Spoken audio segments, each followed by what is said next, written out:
nuestro Padre Celestial, en estos momentos en los cuales iniciamos con la exposición de tu palabra, acudimos a tu trono de la gracia para que a través de tu Hijo amado, como nuestro único abogado, mediador e intercesor, nos des discernimiento para poderla desarrollar y sea de bendición conforme a tu voluntad. En el nombre de tu Hijo amado te lo pedimos y te damos las gracias. Amén. Amén.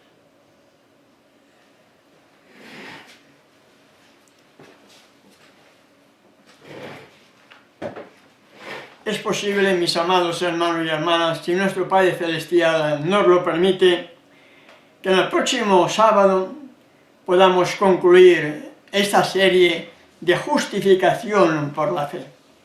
Hoy, el cuarto tema relacionado con el mismo, vamos a retroceder nuestra mente como si tuviéramos una cinta cinematográfica y retroceder unos cuantos miles de años atrás y llegamos al período de Abraham. En Génesis capítulo 15, versos 13, nos dice lo siguiente. Génesis capítulo 15, verso 13. Entonces Yahweh dijo a Abraham: ten por cierto que tu descendencia morará en tierra ajena y será esclava allí y será oprimida 400 años. Y en la cuarta generación volverán acá, porque aún no ha llegado a su colmo la maldad del amorreo hasta aquí.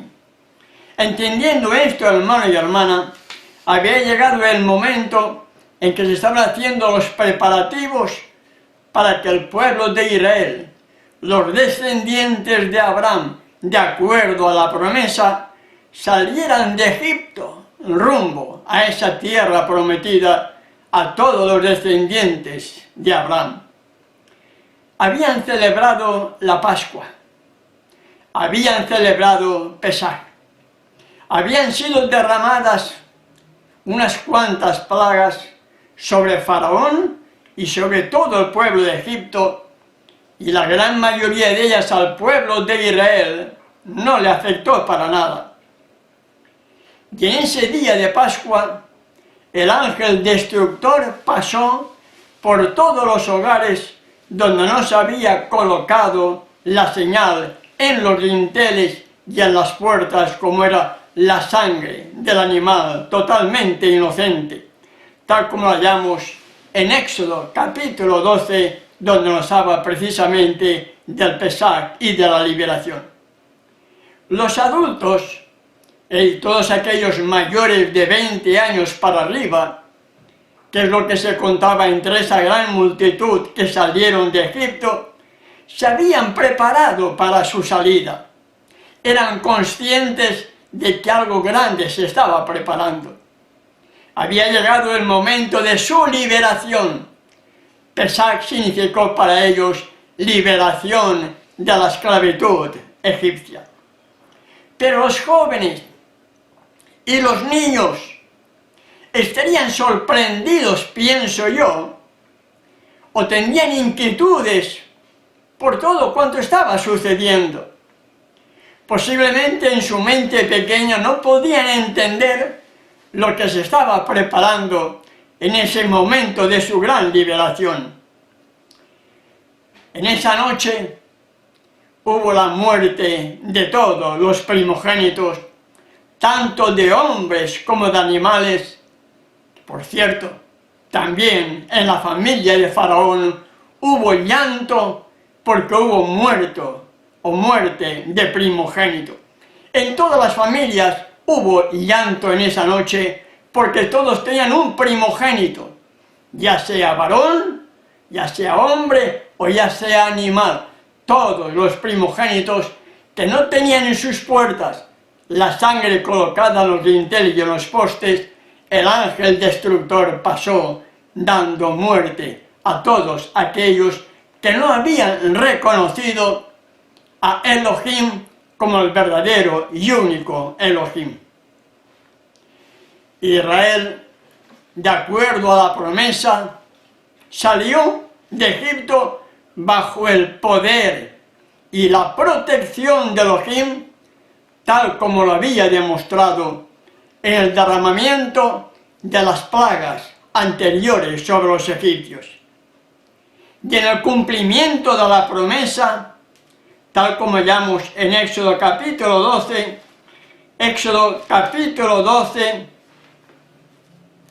verso 41, y pasados los 430 años, en el mismo día, todas las huestes de Yahweh salieron de la tierra de Egipto. Habían pasado los 430 años de aquella promesa dada a Abraham, tal como hemos leído anteriormente y que lo hallamos en Génesis capítulo 15, verso 16. En esa liberación de Egipto surgen preguntas que debiéramos de hacernos, hermano y hermana. ¿Eran todos huestes de Yahweh? ¿Eran todos realmente israelitas convertidos o estaban tan solo convencidos? ¿Salieron solos o se unió con ellos una gran multitud de toda clase de gente por temor al Elohim de Israel? La respuesta la hallamos en la misma escritura. En Éxodo capítulo 12, versos 37 y 38, nos dice lo siguiente: partieron los hijos de Israel de Ramesés a Sucot como 600.000 hombres de a pie, sin contar los niños y las mujeres. Cuando dice la Biblia 600.000 hombres, en el estudio del mismo tema, estamos haciendo referencia a 600.000 varones mayores de 20 años que estaban en condiciones de ir a la guerra. Todos los menores de esa edad no fueron contados y por lo tanto, añadiendo los niños y los jóvenes menores de 20 años de edad y contando también las mujeres y las niñas, estamos hablando que Israel salió de Egipto con 2 millones de personas más o menos. Y nos dice el verso 28 que esa gran multitud de personas que salieron de Egipto siendo israelitas, en el verso 38 nos dice, también subió con ellos grande multitud de toda clase de gente, ovejas y muchísimo ganado. ¿Entendemos? Gran multitud de toda clase de gente. Podíamos calificar a esta gran multitud como la multitud mixta. Personas convencidas, quizá, pero no convertidas. Y ese es el gran problema, hermano y hermana. El gran problema de antaño siempre fue ocasionado por esta multitud mixta. En el tiempo presente, la multitud mixta que se une al pueblo de Israel del tiempo del fin son los causantes de los grandes problemas y de las grandes apostasías que llegan o van a llevar a ser hermana de la caída Babilonia. Personas que se unieron por temor y porque habían visto que el Elohim de Israel era un Elohim mucho más poderoso que los dioses egipcios. Y en esas circunstancias, hermano y hermana, yo puedo llegar a entender y comprender cómo después que el pueblo de Israel se había gozado al ver que había llegado el momento de su liberación de esa esclavitud egipcia, donde eran prisioneros, donde eran esclavos literalmente hablando, tan pronto como salen de Egipto, llegan al Mar Rojo, ¿y qué sucedió?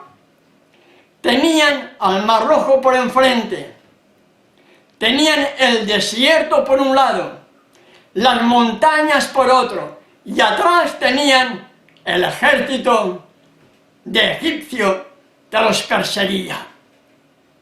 Hace poco habían visto el poder de Elohim obrando maravillas con ellos, pero ahora, ante esa inquietud, murmuran ante Moisés y le dicen: mejor hubiera sido morir en Egipto. Murmuraron antes de cruzar el Mar Rojo. Murmuraron después en las aguas amargas de Mara, como hallamos en Éxodo capítulo 15, verso 22. Murmuraron por la comida y deseaban haber muerto en Egipto, recordando lo que allí comían, tal como lo hallamos en Éxodo capítulo 16. Murmuraron cuando no había agua y Moisés golpeó la roca por primera vez en Éxodo capítulo 17. En el monte del Sinaí escucharon la voz de Elohim con las 10 palabras audibles a todo un pueblo de Israel que estaba congregado allí, en la ladera del monte del Sinaí. Y después de haber dicho todo lo que Yahweh ha dicho, eso haremos, sintieron temor al estar escuchando la voz de Elohim. Poco tiempo después, de acuerdo a Éxodo capítulo 32, hicieron un becerro de oro y le adoraron como si fuese Dios, recordando a ese becerro los dioses que los habían sacado de Egipto, tal como hallamos en Éxodo capítulo 32. Después del Sinaí, hallamos en Números capítulo 11, ¿quién nos diera a comer carne? Querían volver a las ollas de Egipto.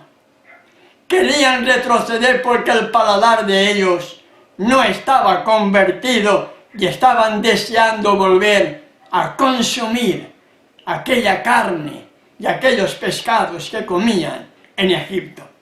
¿Y qué pasó con ellos? Veamos el libro de Números, capítulo 11, verso 19, número 11, versos 19, nos dice así: no comeréis un día, ni 2 días, ni 5 días, ni 10 días, ni 20 días, sino hasta un mes entero, hasta que os salga por las narices y la aborrezcáis, por cuanto menospreciasteis a Yahweh que está en medio de vosotros, y llorasteis delante de él diciendo: ¿para qué salimos de Egipto? ¿Entendemos, hermano y hermana? Veamos el verso 33. Aún estaba la carne entre los dientes de ellos antes que fuese masticada, cuando la ira de Yahweh se encendió en el pueblo, e hirió Yahweh al pueblo con una plaga muy grande. Pregunto, ¿quiénes murieron? ¿Quiénes murieron? Veamos el libro de Salmos, Salmo 78. No habían quitado de sí su anhelo, aún estaba la comida en su boca, cuando vino sobre ellos el furor de Elohim, e hizo morir a los más robustos de ellos, y derribó a los escogidos de Israel. ¿Quiénes murieron? Los más robustos del pueblo de Israel. Los escogidos del pueblo de Israel murieron en ese deseo incontrolable de desear volver a comer carne, mi querido hermano y hermana. Y llegamos también a Cades Barnea. En la misma frontera de la tierra prometida, fueron enviados 12 hombres, un líder de cada tribu. 12 de ellos, uno de cada tribu, y estuvieron reconociendo esa tierra que había sido prometida a los descendientes de Abraham y que ellos, como descendientes de Abraham, iban a tomar posesión de ella. Por 40 días estuvieron inspeccionando esa tierra, tal como la hallamos en Números, capítulo 13. 10 de ellos, al regresar, hablaron mal de la tierra y de sus habitantes. Hablaron mal. Fueron los causantes de que el pueblo de Israel se contagiara de esas palabras que por falta de fe 10 de aquellos 12 espías dieron como respuesta a lo que ellos habían visto en la tierra. Y todo eso lo hallamos ahí, en Números capítulo 13, hermano y hermana. Y en el verso 28 al 33 del mismo libro de Números hallamos lo siguiente. Mas el pueblo que habita aquella tierra, dijeron, es fuerte, y las ciudades muy grandes y fortificadas, y también vimos allí a los hijos de Anac. Amalec habita el Negev, y el Eteo, el Jebuseo y el Amorreo habitan en el monte, y el Cananeo habita junto al mar y a la ribera del Jordán. Verso 30. Entonces Caleb hizo callar al pueblo delante de Moisés y dijo, subamos luego y tomemos posesión de ella, porque más podremos nosotros que ellos. Verso 31. Mas los varones que subieron con él dijeron, no podremos subir contra aquel pueblo, porque es más fuerte que nosotros. Y hablaron mal entre los hijos de Israel de la tierra que habían reconocido, diciendo, la tierra por donde pasamos para reconocerla es tierra que traga a sus moradores, y todo el pueblo que vimos en medio de ella son hombres de grande estatura. Sigue diciendo el verso 33, también vimos allí gigantes, hijos de Anac, raza de los gigantes, y éramos nosotros, a nuestro parecer, como langostas, y así les parecíamos a ellos. En la misma frontera de la tierra prometida. Apenas tenían que cruzar el Jordán, hermano y hermana. Tenían que cruzar el Jordán y tomar posesión de la tierra prometida. Había llegado el momento de su gran liberación, de haber tomado posesión de esa tierra que fluía leche y miel. Sin embargo, los príncipes de cada tribu, los dirigentes de cada tribu, impidieron que el pueblo de Israel tomara posesión de esa tierra que Elohim les estaba concediendo, tal como se le prometió a Abraham y posteriormente a Jacob. ¿Qué les falló? ¿Qué fallaron? ¿Qué les faltó, hermano y hermana? ¿Qué les faltó? Para mí la respuesta es evidente. Les faltó la fe. Les faltó la confianza en su Elohim. Les faltó la obediencia para tomar posesión de esa tierra prometida. Todos aparentemente eran pueblo, todos.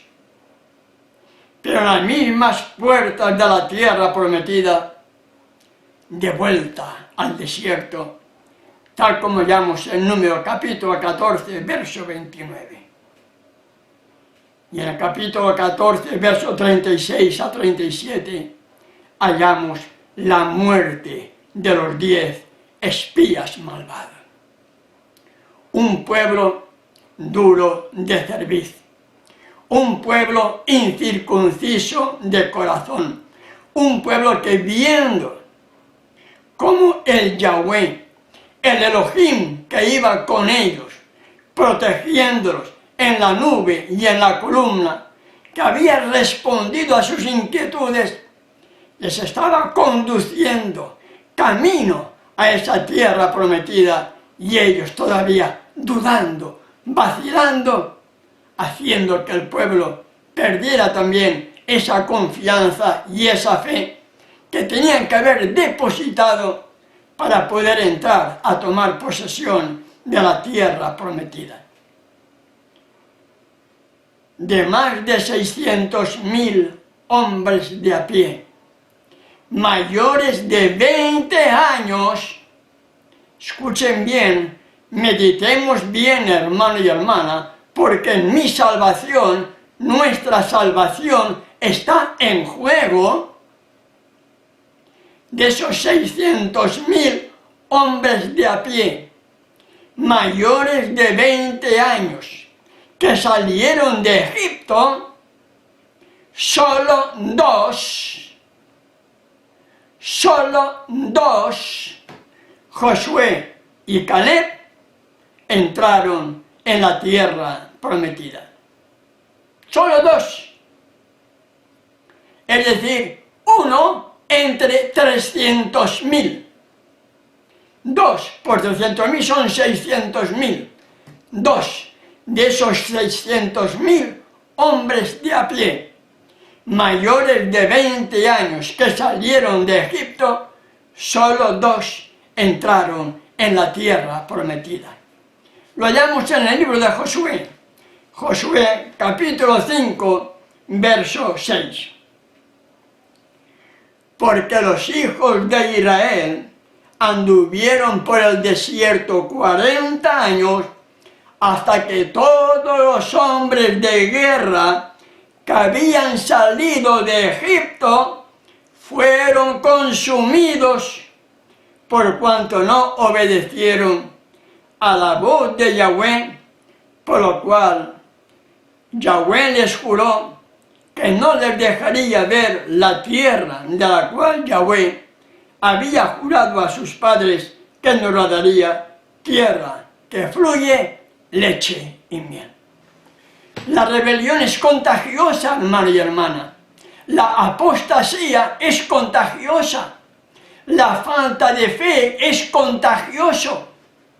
Hay un refrán que dice: dime con quién andas y te diré quién eres. Si te rodeas de personas que solamente hacen quejarse, finalmente tú te vas a quejar como ellos. Si te rodeas de personas que no tienen fe, finalmente tu fe va a desaparecer y vas a actuar como ellos.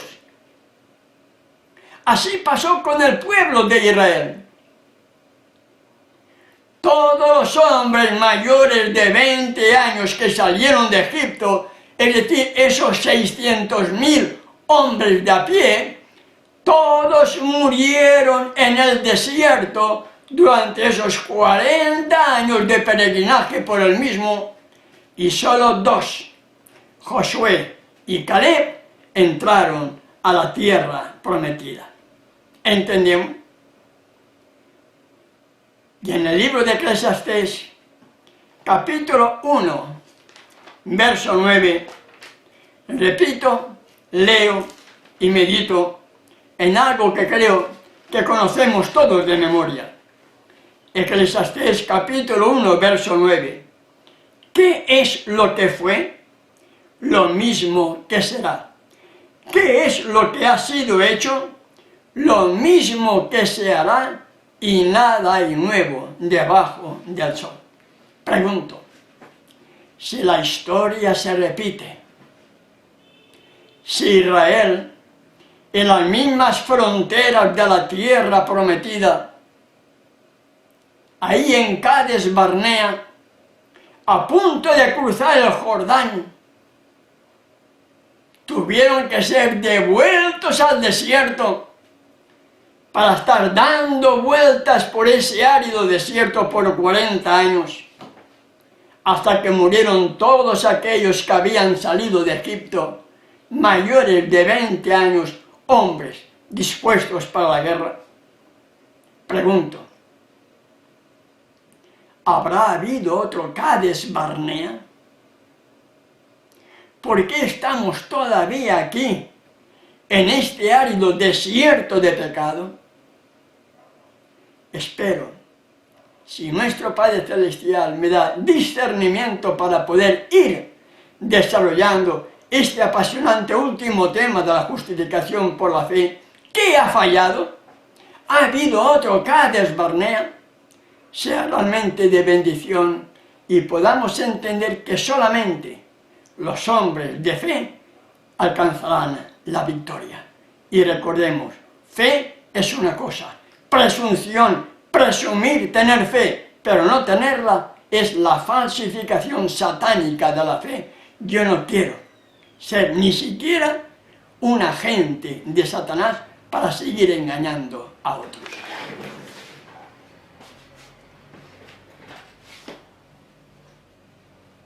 Gracias, Padre Celestial, porque me has dado discernimiento para poder desarrollar esta reflexión.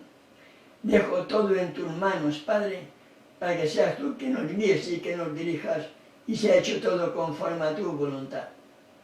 En el único nombre bajo el cielo dado a los hombres en que el pecador puede ser salvo, en el nombre de tu Hijo amado, te lo pido y te doy las gracias. Amén.